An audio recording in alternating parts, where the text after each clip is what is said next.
we are going to start our post-race press conference here. We are now joined by Billy Scott, crew chief for the number 45 team, and Dave Rogers, competition director for 2311 Racing.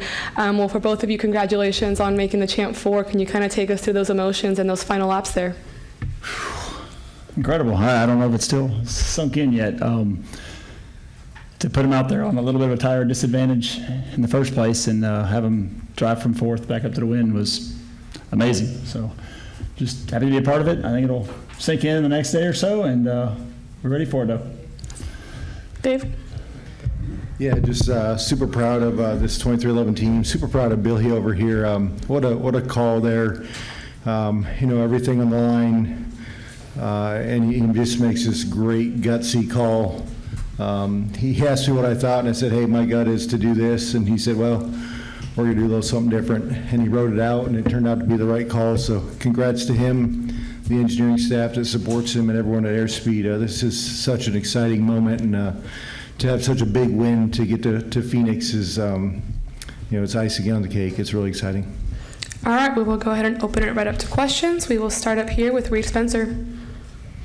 Reed Spencer with the NASCAR Wire Service. Billy, given how quickly the cars had fallen back earlier in the race on 4-lap older tires, what kind of strength of will did it take for Reddick to stay up front and run that final lap the way he did? Yeah, it's incredible.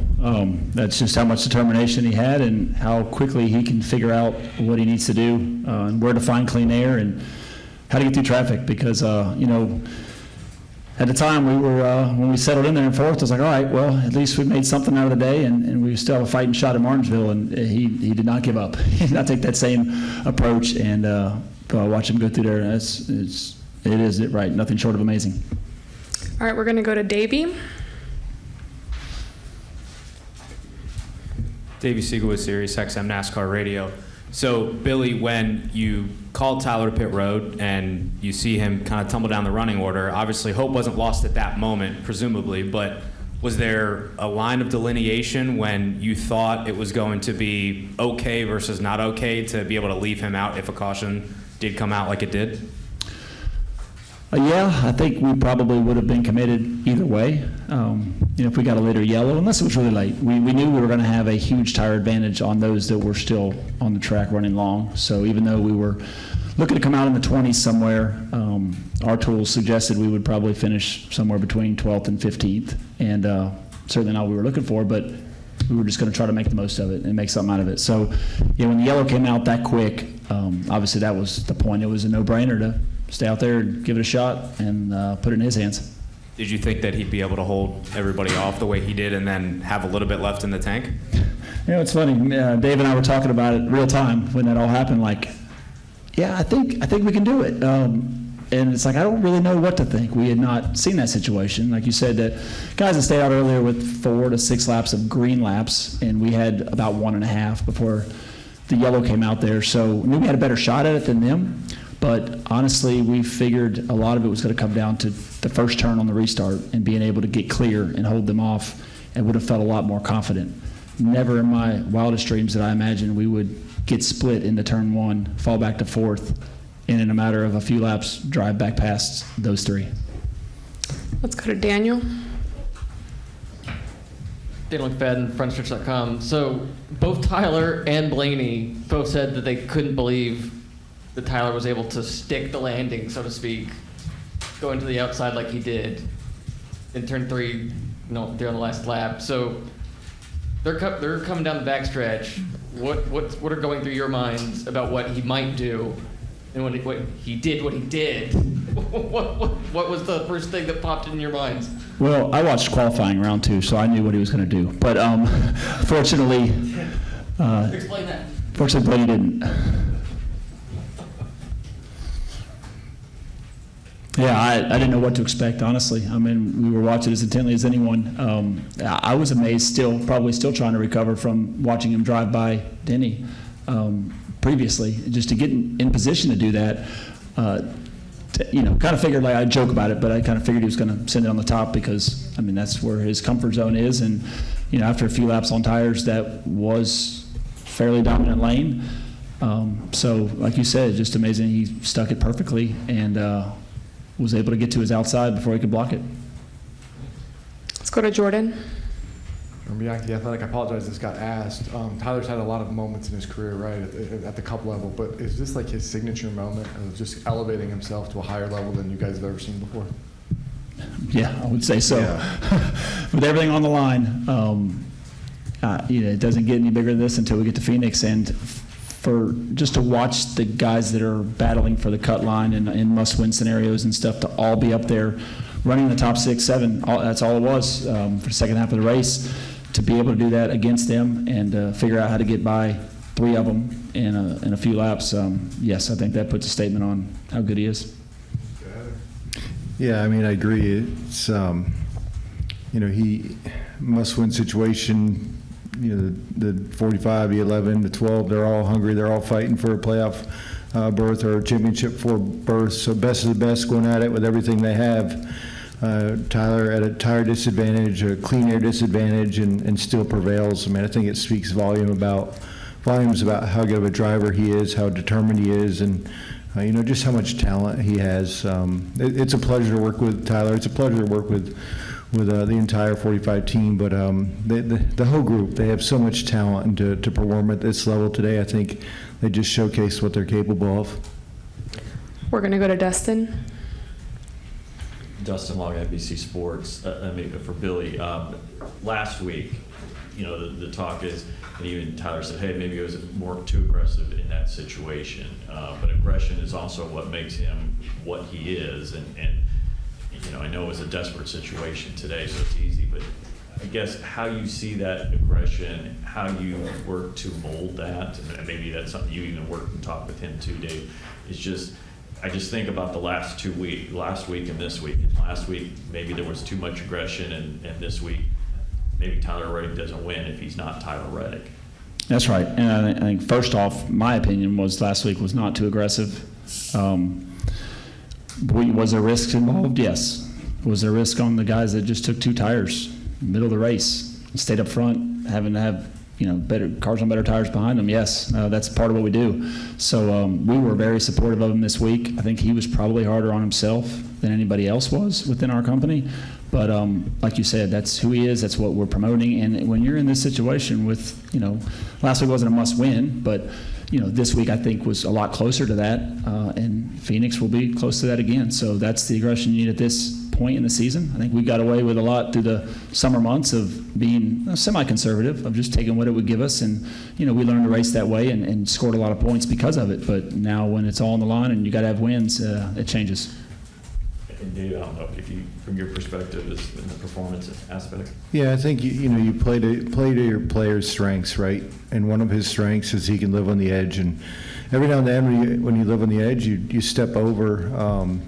But we're playing to his strengths. He's an aggressive driver. We embrace it. We're unapologetic for it. I mean, we want him to go out there and get after it. And with time, with years, maybe he'll make a better decision here or there. But I think it's a lot of fun working with a driver that just wants to get after it and isn't scared. So it's fun. We're going to play to our strengths. Also, just to get your perspective, I know you guys both were not there the first year and came after the first season at 23-11, but Denny always talked about from the beginning of a 5-year plan of being a championship team. Now could do this in the 4th year ahead of schedule, and just from a organizational aspect, what it means to be in the championship 4 and just the journey to get to this point for your organization. I think it's just important that they gave us all the tools we needed, made sure we had proper support from TRD and our alliance with JGR, and we're not lacking for anything. So whether we made it or not, I think it was clear that we at least had established ourselves to be able to be. So yes, to check that off the list and get to the next level and be able to go there and contend, that's certainly rewarding to get there before maybe it was slated out to be expected, but it's just a testament to how closely we all work together and how they're committed to making this a success too. And your perspective of that, and like what you've been able to do, what Mike Wheeler, I know he's been there from the beginning, but just where this organization has come, and I mean, this is competing against the Hendricks and the Gibbs and Penske's. It's not easy to start up, and 4 years later, you guys are could be champions in 2 weeks. Yeah, I mean, Billy hit on it, right? There's a lot of people that set goals out. I want to do this, but they don't give you what you need or to complete those goals. So hats off to Michael and Denny and our ownership group for putting the tools in place to let us do this. You know, we have a strong alliance with JJR. We got the best OEM with Toyota. We have a lot of great partners that help us. And then we have a lot of smart people at Airspeed that know how to use those resources. You kind of need both. You need the resources, and you need to know how to use them. And I think the folks at Airspeed do a really good job. They work very efficiently. They work together, and they just do a lot of good work to make sure that we're capitalizing on what we have. I know Denny had a 5-year plan. It doesn't always work like that, right? And even though we're in the Final Four at Phoenix this year, who knows what next year is going to bring? This is, you know, the best stock car racers in the world, the best teams in the world. It's very competitive, but everyone at Airspeed and 2311 is extremely hungry. So we're just going to keep pushing and see where we can go. We'll go back to Daniel.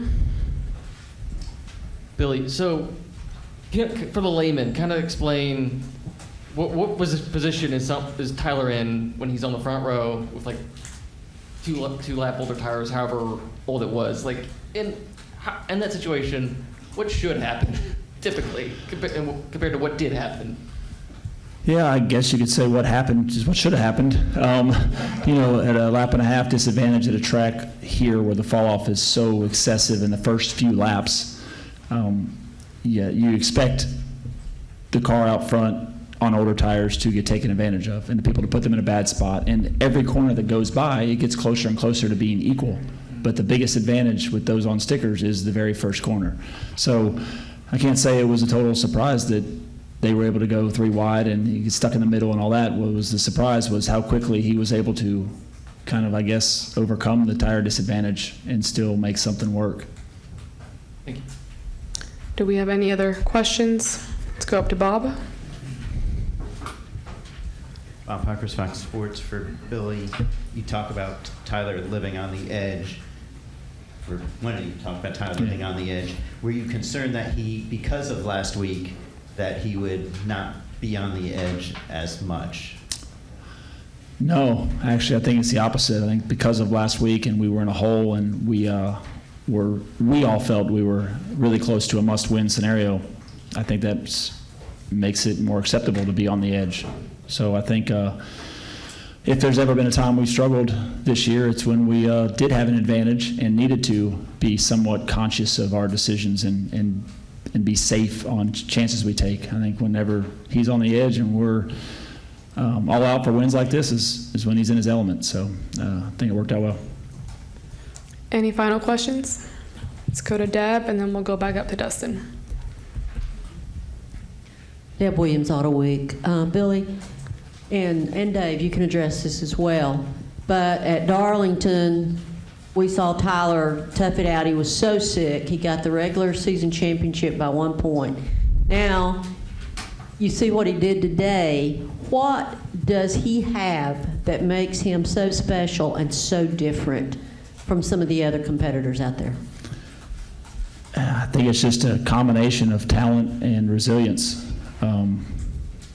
You know, when things aren't going right, I sometimes think he's in his element. Right? He seems to deal with that really well, stay calm and focused, and he has that much talent to fall back on to where, you know, even if he has to overcome some sort of disadvantage, whether it's being sick or tire advantage, whatever, he's been able to. Dustin? Did Dave have an answer for that? Yeah, I just echo what Billy said. He's an incredible talent. He's just got everything it takes, and he's really young. He's got a lot of growing to do still, but he has an abundance of talent. He wants to win. He's determined to win. He puts the work in. He doesn't come here unprepared. He comes to the racetrack prepared. He knows what has to happen each week. He's just checking all the check boxes right now. Dustin Long, NBC Sports. This may be more for you, Dave. obviously, off track, there's a lot going on and uncertainty, at least from the outside, with the organization, with the lawsuit and the charters and stuff like that. People are human, and you've got a lot of people at your organization. How do you guys work through that with that group to where, look, you've got one car in the championship 4, despite all the noise or all the other questions? I'm sure there've been a lot of questions about, you know, what next year might be like at this point. How do you guys handle that, and how do you address that with your group? Because obviously you've got a car in the championship. Yeah, it's a good question, but I think we just answered it. You know, we represent the competition department, so we compete. Our ownership is committed to giving us the resources we need to compete, and it's our job to use those resources the best we can, regardless of any outside situation, whether it's the one you bring up or any other situation, right? We're here to win races. And I think everyone at 2311 is focused on that. I think any team that competes for a championship or wins a championship has to deal with distractions. There's so many roadblocks in the way, there's so much noise, there's so many distractions. I don't care who it is, when it is. If you're going to win a championship, you have to fight through adversity. And that's just part of it. So this is one of those distractions that we're choosing to ignore and just compete at the highest level we know how. Billy, Dave, congratulations and thanks for the time. Thank you. Thank you.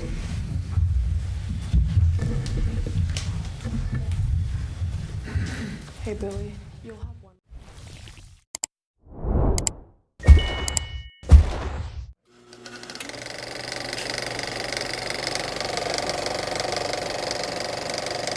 All right, there's the checkered flag. Great job, driver.